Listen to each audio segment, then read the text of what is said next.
Hi guys, ഇന്ന് ഞാൻ സ്കൂളൊക്കെ വിട്ട് വരുമ്പോൾ അമ്മ കത്തി എടുത്തിട്ട് നമ്മൾ പറമ്പിക്കുന്നുണ്ടായിരുന്നു. സോ എന്താണെന്നറിയാനുള്ള ഒരു ക്യൂരിയോസിറ്റി ഉണ്ടായിരുന്നു. സോ വായോ നമുക്ക് പോയി നോക്കാം അമ്മ എന്തായിരിക്കും അവിടെ ചെയ്യണതെന്ന്. എന്തമ്മ പരിപാടി?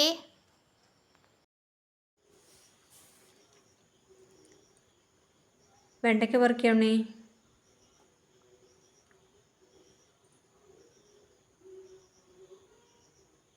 നാളെ ഫ്രൈ ചെയ്ത് തരാം കേട്ടാ, സ്കൂളിലേക്ക് പോകുമ്പോൾ.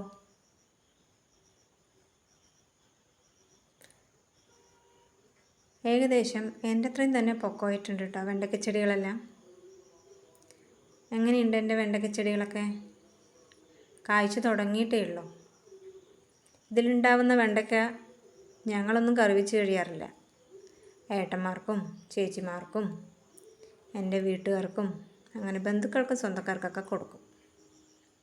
അതിലൊരു സന്തോഷമില്ലേ? ഇതിലൊന്നും മരുന്നടിക്കാറില്ല കേട്ടോ. അങ്ങനെ വേണ്ടത് മാത്രം ഞങ്ങൾ പറിച്ചെടുക്കും.